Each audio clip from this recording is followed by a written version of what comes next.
What's up, guys? Welcome back to another episode of Field Vision with Coach Clinton. I'm your host, Bryan Clinton, contributor over at OUinsider.com. Oklahoma's coming off a couple of losses, back-to-back losses. Sooner Nation's a little low right now, but good news is we got another game this weekend, and Oklahoma's got a tough challenge coming to Norman this week with West Virginia. But let's be honest here. This is a must-win game for Oklahoma, and clearly Vegas likes where the Sooners stand in this one. 13-point favorite coming into this game. I just got done watching the BYU game from West Virginia last week. BYU clearly outmatched in this one. 37-7 was the final. Got about 10 plays offensively from West Virginia that we're going to look at tonight. And I'll just be honest with you. The first thing that jumps off the film about this team, it's the offensive line. The offensive line plays really well. They're cohesive. They do a really good job creating space in the running game. It's going to be a good challenge for Oklahoma's defense. So let's jump in here. Very first play we're going to look at here. This is on the first drive for West Virginia. We've got 14-10 left in the first quarter. Second and 10 is the play here. Ball's on the -43. We've got gun right, tight end to the left, and we're going to see some split zone, inside zone look here from West Virginia. This is going to be their main back, number 4, C.J. Donaldson. He's a converted tight end. He goes about 240 pounds, and he runs very well downhill, uses his weight really well. And so look how quickly this offensive line gets to the second level. They get both of those linebackers, hats on each guy, and they do a really, really good job of giving Donaldson some space to work with. This is a theme throughout the entire game. They definitely did whatever they wanted to in the running game. I believe the score at halftime in this one was 27-0. So West Virginia, as far as offensive success goes, they pretty much did what they wanted to. This is a really good example of their zone that they of their inside zone look. One last thing to point out is just how they keep the outside linebacker or the safety there. Number 5 for BYU, how they keep him out of the play with number 2 having him occupied there with the motion. So good stuff. Really good play for West Virginia, something that obviously you're going to see again this week if you're the Sooners. All right, next play. This is later on in the drive, first drive of the game. This is play 10. So West Virginia obviously has been setting the tone really well with the running game, and that sets up perfectly for some of the boot stuff that they do. So you've got boot right here, and he's going to hit 29, who check here on the name here, Preston Fox. This is their version of Drake Stoops. At least in this game. There were plenty of times where this guy would just come open when they needed him to. He made big plays, contested catch for a touchdown later on in the game. And this is a guy that just makes plays for them in the passing game. So expect him to get a lot of touches this week, or at least try to get them to feed him a few times. But on this, you just see him run a simple drag route here. And the defense is obviously influenced pretty heavily by the boot action, by the offensive line's action there, and you see a good throw on the run from Green here with a guy in his face, and converts on 2nd and 8, and keeps the drive rolling. So good stuff all around from the West Virginia offense once again, and they keep on rolling. All right, we're going to look at the 1st and goal play here where West Virginia scores its first touchdown of the game. You got a simple toss play, and West Virginia is going to eventually get in. It gets stoned here at the half-yard line, but you'll see the weak side tackle here, the right tackle. He comes all the way over and helps get Donaldson into the end zone. This is just kind of a good example of the physicality and the mindset that they play with in the running game, which obviously is something that travels. That kind of mindset and attitude is something that comes with you on the road here. Another thing I want you to notice, their center, he puts this middle linebacker on his huddle tape for the foreseeable future. Drives him to the middle of the logo, the West Virginia logo up there, and it obviously they finished through the whistle here. So good stuff, good showing from the West Virginia offensive line once again, and they get Donaldson in the end zone, get the first lead of the game there, and they'll add on to that here in just a bit. All right, let's go to the fourth play we want to look at. We've got 1st and 15 from the -30.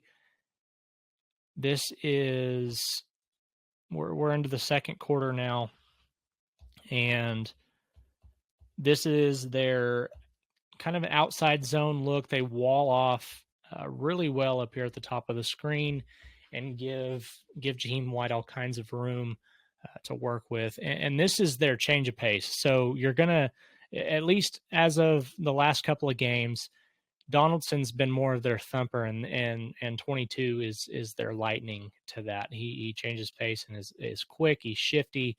He's got good speed. He's got a good burst, and this is something that you're going to see if you're Oklahoma. Again, look here at the at number 5 being taken out of the play. Just with the motion, they bring him in and back out, keeps him from being a guy that's able to help. And essentially, you've got 4 Cougars in this play that are just nowhere. They're just not even in the play, and you've got numbers here up top. That's why it's working. So this is good stuff from offensive play calling.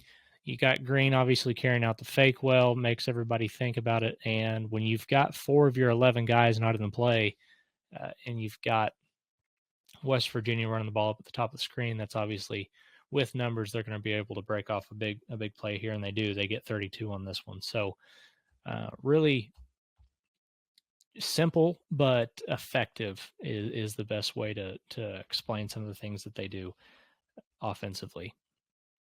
All right, let's look at, we're going to go back to Preston Fox here, who we spoke about earlier, comparing him to Drake Stoops, former walk-on, by the way, Morgantown native. So again, very similar in the way that Stoops has carved out a role for himself with OU. That's what Preston Fox has done here. He's a sophomore for the Mountaineers, and he's going to go up and make a really good contested catch here in the back of the end zone. It's 3rd and 9, so you're going to score here. You need to have this. He does that. You've got just kind of a double post concept up here, and he puts the ball where Preston can get it, and he does just that. So this is the kind of stuff that you need to be dangerous and dynamic offensively with the running game playing as well as it is. When you can go up and make contested plays like that, obviously that helps out a ton. So good stuff from Fox, and somebody that clearly is going to be a big part of what West Virginia tries to do coming up here on Saturday. Okay, we are going to excuse me, there's not even 10 plays. We've got 8. We've got 8 plays that stuck out. So we're going to go back here. This is the 3rd drive of the game, and I caught this on my second way through and figured this was one we needed to talk about. So we've got a counter play here. Again, if you haven't noticed throughout this series, you're going to see the same plays run by everybody. They have their own, flavor of it, but it's all the same schemes and concepts. Everybody uses the same stuff.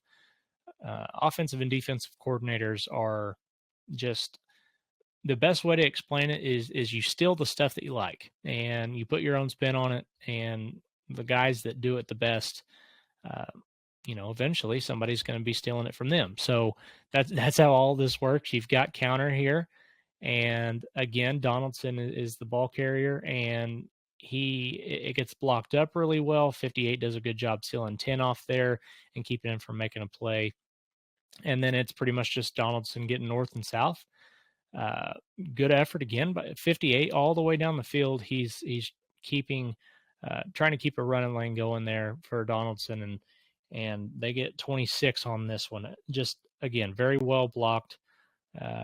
They do a fantastic job getting to the second level here and making sure that guys are out of the play by the time Donaldson gets there. So good stuff from them.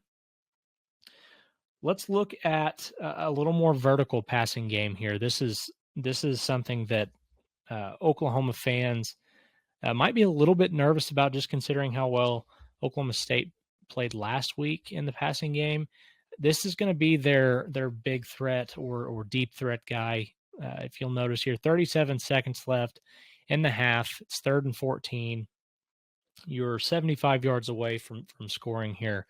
And they're going to put the ball up in the air one-on-one for Devin White, who is their big transfer receiver from NC State. And he locates the ball, makes a really athletic play on it over zero, and is able to not only keep the drive alive, but put them in scoring range. This flips the field, gets them to BYU's 36-yard line, and really just changes the way that this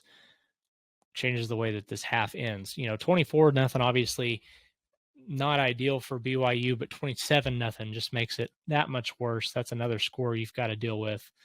And we're looking at West Virginia taking advantage of a one-on-one opportunity. I expect them to try and do that against Oklahoma. Now, I do obviously like what Oklahoma secondary presents a little more than what BYU has at this point in the season, but still yet there's going to be some opportunities there, given how aggressive Oklahoma is defensively, for them to have one-on-one balls, and I expect them to try and throw Carter's way at least a couple of times. So something to watch out for there. And then the last play we're looking at, this is just a really good example of what Garrett Green can do at this point in his career, and that is extend plays with his legs rather than panic and try and get what he can. So we've got an RPO look here. You see the slot receiver 2, who does a lot of their motioning. He comes into the backfield and returns to the same side, and you're going to see him run like this little wheel concept. And what it does is it puts 5 in a bind, because you've got numbers out here. You've got the tight end shallow, and you've got somebody who is a true threat running the football in Green. And so with him being out here in the flat, it puts these defenders in a position where they have to make a decision of some sort. And pretty much Green's job at this point is to make sure 5 makes the wrong decision, and he does. You see him kind of double take here, force 5 to bite up on the tight end, and when he does that, it opens up 2 to be right behind the defender, and he's able to turn this into a big chunk play. They pick up 29 on this one, so it's a really good showing for just how far Green has come as far as maturing. Last year, you saw him tear Oklahoma up. I think he had 119 yards and a couple of scores on the ground. He is a much more polished quarterback at this point in his career. So, again, this is going to be a tough game for the Oklahoma defense. I do think that they are up to the challenge. It's just going to be a matter of staying disciplined and being physical at the point of attack, because West Virginia, they want to come in and play bully ball. That's what they want to do. They want to run over Oklahoma. They want to run over their opponents and impose their will. And it's going to take a good effort from the Oklahoma front 7. And then obviously you need your guys that are in coverage. You need them to hold up if Green's able to get out outside the pocket and create some space to work, that could be a problem. So definitely look for West Virginia to try and stretch Oklahoma with the running game, and east and west, and use a lot of the experience and really good depth that they have along the offensive line, just to try and push Oklahoma around. Good news is this defensive line for OU is deep. They've done pretty well for the most part this season. They were truly dominant in stretches against Oklahoma State in the second half. Did a really, really good job of keeping Ollie Gordon from getting really going in that game. And so they'll need to do that a little more consistently this week. But I do expect a good showing from this team back at home in front of a home crowd here.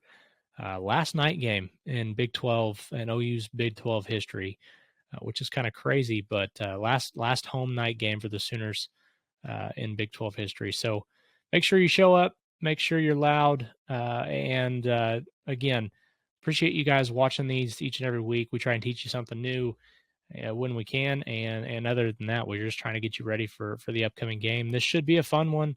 I like the Sooners in this one, but they need to get back on track here if they want to keep their Big 12 championship hopes at least alive.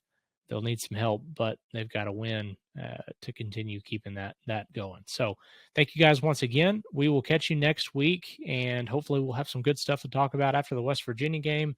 But for now, I am Bryan Clinton, and thank you guys for watching.